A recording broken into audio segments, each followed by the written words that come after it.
اور اپنے اس خطبے میں اس سے واضح کیا۔ آیت جو قرآن مجید میں موجود ہے سورہ الحمد کے فوری بعد، جہاں سورہ بقرہ کی ابتدا ہے،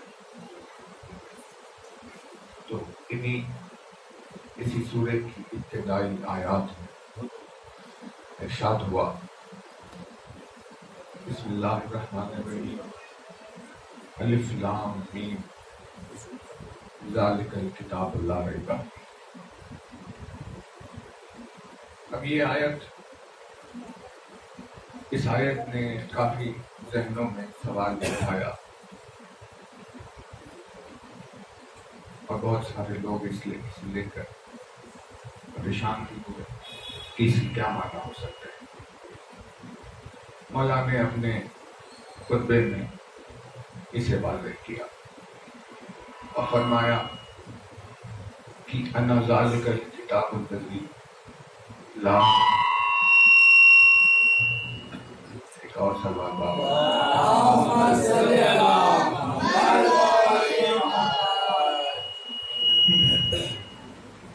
ایک بلند ترین سلوات اور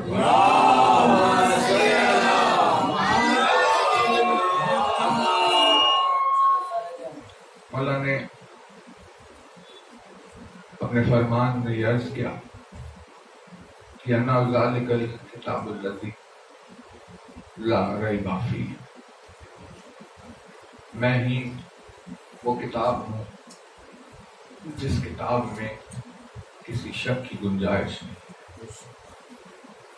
یعنی اگر قرآن اس آیت پر نظر دوڑائے تو آیت نے کہا ذالک الکتاب، تو ذالک الکتاب کے معنی یہ ہوئے کہ وہ کتاب جو آپ سے دور ہے۔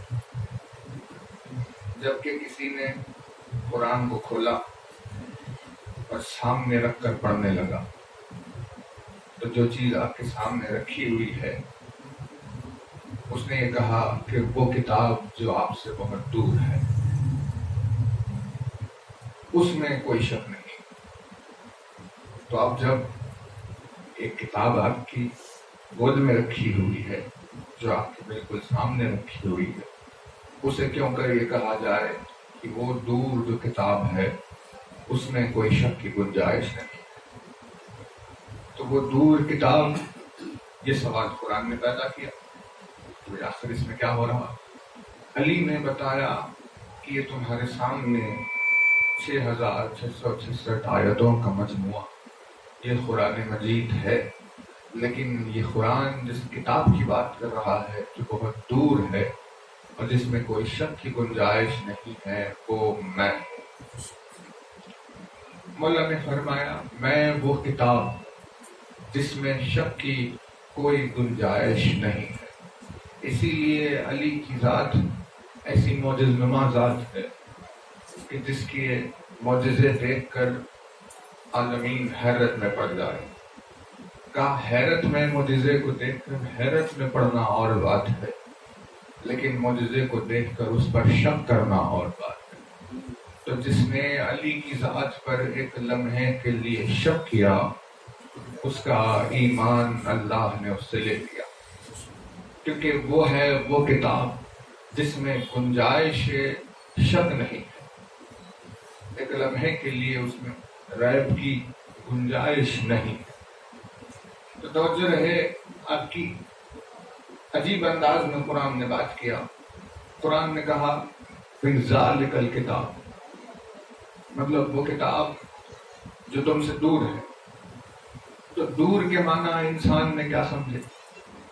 دور کے معنی انسان نے سمجھے کہ بھئی ہم یہاں اور وہ کسی دوسرے شہر میں یا کسی دوسرے ملک میں، تو یہ لوگ آپس میں ایک دوسرے سے دور ہے۔ لیکن قرآن نے ہمیشہ دوری کی بات ایسی نہیں، کیونکہ دو لوگ آپس میں ایک دوسرے کے بازو ہوتے ہوئے بھی ایک دوسرے سے دور ہو سکتے ہیں۔ یہ ہے مزاج کی دوری، یہ ہے طبیعت کی، کیفیت کی دوری۔ یعنی ہے آپ کے بازو میں کھڑے ہوئے، لیکن کیونکہ ان کا اور آپ کا مزاج ایک دوسرے سے نہیں ملتا، اسی لیے وہ بازو رہتے ہوئے بھی مزاج کی وجہ سے آپ سے دور ہے نا؟ جیسے کہ اللہ نے انسان کا جو چہرہ بنایا تو اس میں آنکھیں اور آنکھوں کے درمیان میں ناک دے دی۔ اب اگر آنکھیں خراب ہو جائے، کوئی کہے کہ بھائی ہمیں دکھائی نہیں دے رہا، کہا کہ اب آنکھیں نہیں دکھ رہی، دکھتا نہیں تو آپ آنکھ سے دیکھ لیجیے، تو کہیں گے یہ کیسے ہو سکتا؟ اور کیوں نہیں ہو سکتا؟ وہ بچپن سے ساتھ تو رہ رہے ہیں، آس پاس تو رہ رہے ہیں، ایک دوسرے کے نزدیک تو رہ رہے ہیں، تو یہ کام جو انہوں نے نہیں کیا ان سے لے لی۔ کا بھلے ہی وہ ایک دوسرے کے قریب ہے، لیکن ان دونوں کا مزاج بہت الگ الگ ہے۔ کا نور آنکھوں میں پایا جاتا ہے، اسی لیے صرف آنکھ سے دیکھا جاتا ہے۔ تو اب نور کے بازو ہونے کی وجہ سے یہ بھی خود صاحب نور نہیں ہو جاتے، کیونکہ ان کی کیفیت الگ ہے۔ تو ویسے ہی اگر کوئی رسول خدا کی ذات مکمل نور ہے، لیکن اس نور کے پہلو میں جا کر اگر کوئی بیٹھ جائے تو وہ بھی نور نہیں ہو جاتا، کیونکہ نور ہونا اور ہے اور نور کے پہلو میں بیٹھنا اور، یہ ہے نزدیک ہوتے ہوئے مزاج کی دوری۔ یہ چیز ہے کہ بھئی دور مطلب ہمیشہ ڈسٹینس کی وجہ سے نہیں ہوتا، دور کبھی کبھی ایسا بھی ہوتا ہے کہ جہاں مزاج ایک دوسرے سے نہ ملے۔ وہ کہا ذالک الکتاب، وہ کتاب جو تم سے دور ہے۔ تو اب یہ دوری ایک اور قسم کی کون سی؟ ایک اور قسم کی دوری ہے وہ کہ جو کسی کی انسان کی عقل سے دور ہو، یعنی اگر کسی نے کوئی ایسی بات کہی کہ جو آپ کی سمجھ میں نہ آئے، مطلب وہ آپ کی عقل میں نہیں اترے، تو جو عقل میں نہ اترے اس کے لیے کہا جاتا ہے کہ بھئی یہ بات عقل سے دور تھی۔ کہاوتیں بنی ہوئی ہے، مثالیں بنی ہوئی، جب کہتے ہیں کہ بھئی یہ تو بعید از عقل چیز ہے۔ بعید از عقل مطلب جو عقل سے دور ہے نا؟ توجہ، یہ کیا؟ ایک سلوات اور پڑھتی ہے بارے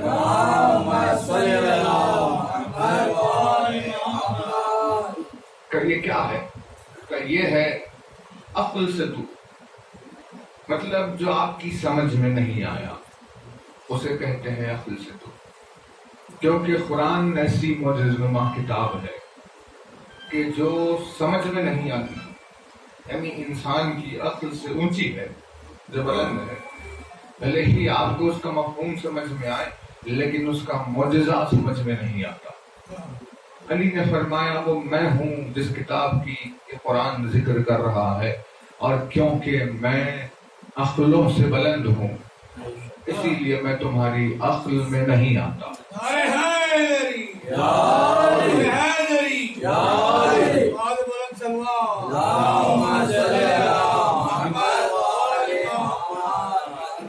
اس سبب سے میں تمہارے عقل میں نہیں آتا۔ تو جو عقل میں نہیں آیا وہ کیا ہے؟ وہ ہے عقل سے دور۔ مطلب اب پتا چلا کہ دوری کی ایک قسم ہے۔ کہا یہ جب گیا کہ ذالک الکتاب لا ریب فیہ، یہ وہ کتاب ہے دور والی، وہ کتاب ہے جس میں کوئی شک کی گنجائش نہیں ہے نا؟ تو یہ آیت دو رنگ والی آیت ہے، اس میں دو رنگ ہیں۔ پہلا ذالک الکتاب، ذالک الکتاب مطلب وہ جو کتاب دور ہے، تم سے جو دور ہے۔ کن معنی میں دور ہے؟ کہا با اعتبار ڈسٹینس نہیں، با اعتبار عقل کو دور ہے، یعنی تمہاری عقل سے، تمہاری سمجھ سے اوپر ہے۔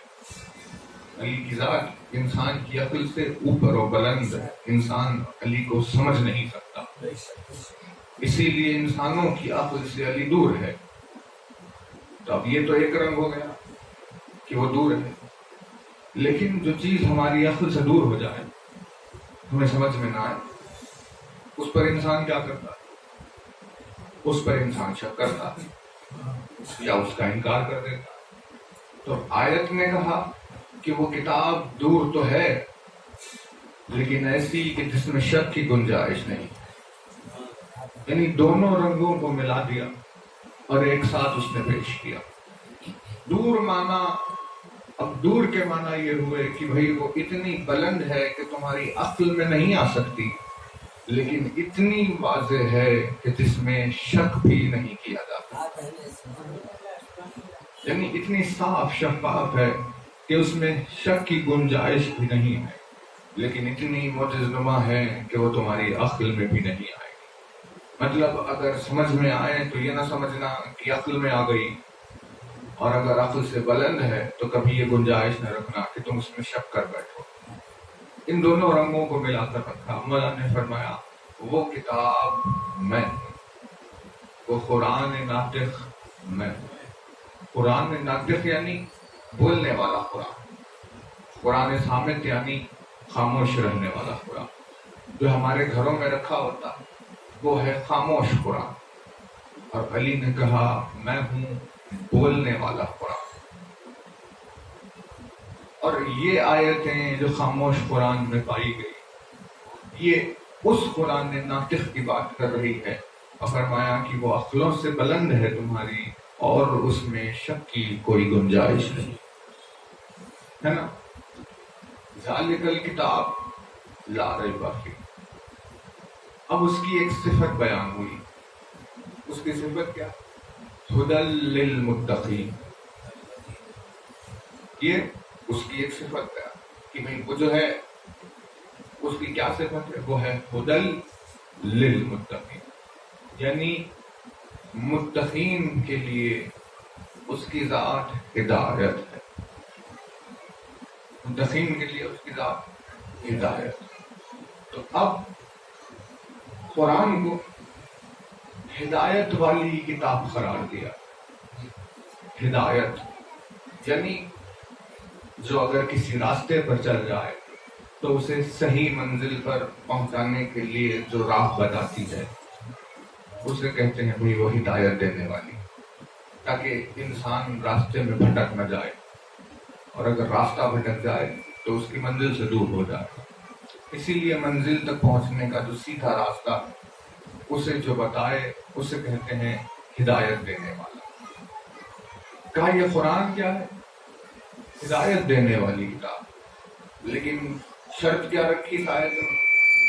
اس آیت میں شرط یہ رکھی ھدی للمتقین، کہ قرآن ان لوگوں کو ہدایت دیتا ہے جنہوں نے تقوی اختیار کیا ہے نا. توجہ، ایک صلوات اور پڑھیے.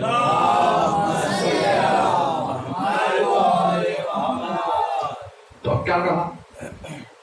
قرآن نے ایک عجیب بات کہی. کہا کہ یہ ہدایت تو دیتا ہے لیکن کنہیں؟ جنہوں نے تقوی اختیار کیا ہے. اور جو تقوی کو چھوڑے ہوئے ان لوگوں کے لیے ہدایت کی بات قرآن نے آیت میں نہیں کی. کہا اب اگر قرآن سے ہدایت چاہتے ہو تو تقوی اختیار کرو. تو تقوی کیا چیز ہے؟ کہ تقوی کے معنی لیے گئے پرہیزگاری، تقوی کے معنی لیے گئے ڈر، یعنی اللہ سے ڈرنا.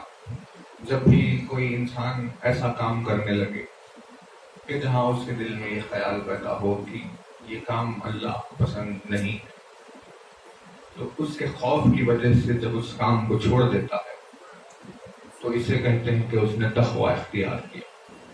جس میں ہزاروں چیزیں آتی ہیں.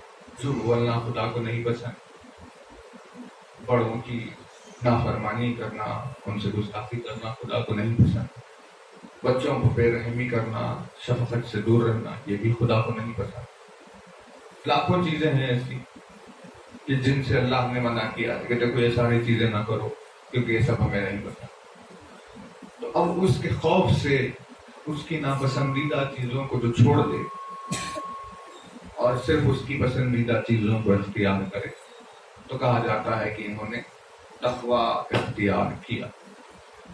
لیکن ہر چیز کے لیے انسپریشن کی ضرورت ہے نا. اب اگر کوئی آپ سے کہیں کہ بھائی آپ جھوٹ نہ بولو، اور ہاں ایک سوال اور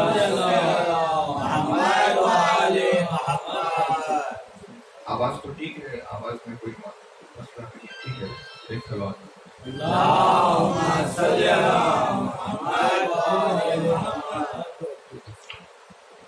تو اب آپ کو کیا چاہیے؟ انسپریشن کی ضرورت ہے نا، کیونکہ یہ انسان کی فطرت کے تحت ہے.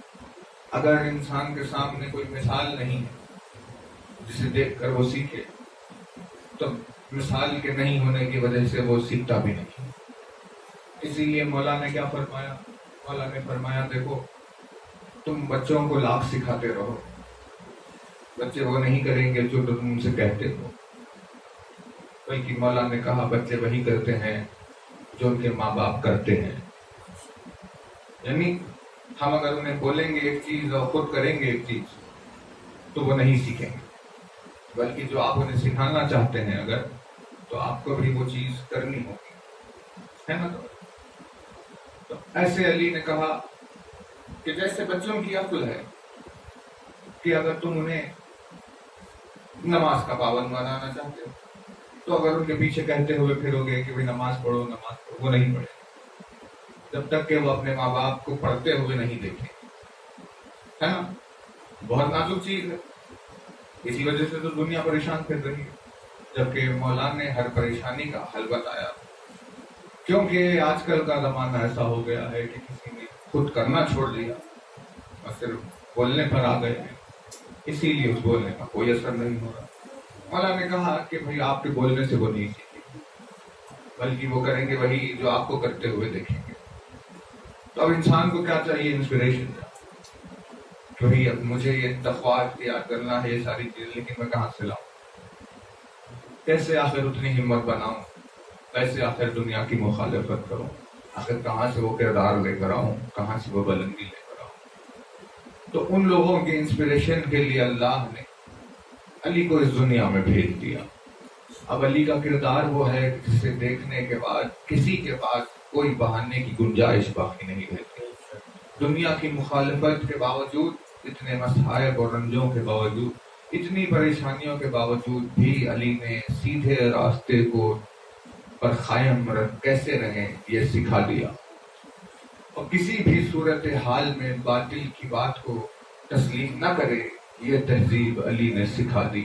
اسی لیے رسول خدا کی یہ حدیث ہے کہ تقویٰ در اصل میں علی کی محبت کا نام ہے. تقویٰ در اصل علی کی محبت کا نام ہے، کیونکہ علی کے کردار نے انسان کو سکھایا کہ کیسے آخر انسان ان تمام گناہوں سے دور رہے گا. تو اب جس کے دل میں علی کی محبت بیٹھ جائے وہ اس کی محبت کے خاطر تمام برائیوں سے دور رہے گا، ہے نا. یعنی دل میں آپ کے محبت اترنی ضروری ہے، پھر اس کے نام کے خاطر وہ اپنی راہ کو اختیار کرے گا، اسی کو تقویٰ کہتے ہیں. تو قرآن نے کیا کہا کہ بھائی ہدل للمتقین، یعنی یہ کتاب ہدایت ہے ان لوگوں کے لیے جنہوں نے تقویٰ اختیار کیا، جنہوں نے تقویٰ اختیار کیا. تو اب تقوی کی تعریف رسول نے کی کہ علی کی محبت اختیار کی، اور متقین اسے کہتے ہیں کہ جو علی کے چاہنے والے لوگ ہیں. متقین ان لوگوں کو کہا جاتا ہے جو محبان علی ہے. اب قرآن نے کہا ہدل للمتقین کہ یہ کتاب ہدایت ہے ان لوگوں کے لیے جنہوں نے تقوی اختیار کیا. تو پتا چلا کہ آپ لاکھ قرآن پڑھتے رہیے گا، اگر آپ کے دل میں علی کی محبت نہیں ہے تو یہ قرآن آپ کو ہرگز بھی ہدایت نہیں پہنچائے گا، کیونکہ قرآن متقیوں کو ہدایت پہنچاتا ہے، علی کے چاہنے والوں کے لیے ہدایت.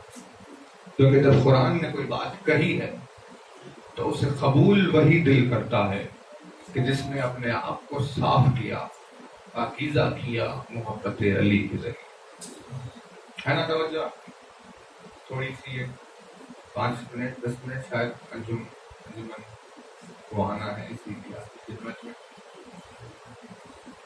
آیت کو آگے بڑھاتے ہوئے 2 جملے اور عرض کریں، پھر انشاءاللہ اس کو ہم تمام کریں گے. 1 سال بعد بارگاہ خیر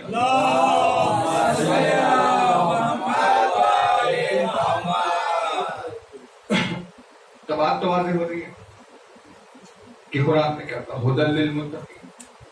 یہ وہ ہے کہ جو ہدایت ہے صاحبان تقویٰ کی. اب ان کی صفت بیان کہ متقین میں کیا کیا پایا جاتا ہے، متقین کی کیا صفت ہوتی ہے، یعنی کوالٹی ان کی کیا. تو سب سے پہلی جو بیان کی وہ کیا، یؤمنون بالغیب. پہلی صفت صاحبان تقویٰ کہ یہ لوگ کون ہیں؟ یہ لوگ وہ ہیں جو غیب پر ایمان رکھتے ہیں. غیب پر ایمان رکھتے ہیں یعنی جو چیز آپ کے سامنے ہے انہیں مان لینا تو آسان ہے. مشکل تو یہ ہے کہ وہی جو چیز آپ کے سامنے نہ ہو لیکن اسے بھی تسلیم ہو. کا غیب پر ایمان. غیب پر ایمان کے معنی، غیب پر ایمان ضروری کیوں ہے؟ کہ وہ اسی لیے کیونکہ غیب پر ایمان انسان کے خلوص کا بتا دیتا. تو جو ہے نا، غیب پر ایمان کسی انسان کے خلوص کا بتا دیتا. اسی لیے اللہ نے اپنی آخری حجت کو ہمارے زمانے کے امام کو پردہ غیب میں رکھا.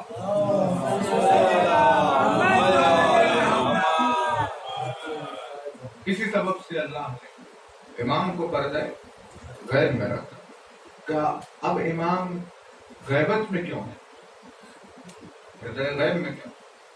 کوئی سوال تو یہ کرے کہ بھئی آخر 11 ائمہ سامنے تھے لیکن 12ویں کو غیب رکھ دیا، اس کی کیا وجہ ہے؟ کہ وہ اسی لیے کیونکہ اب 12ویں کے بعد کوئی 13واں نہیں ہے.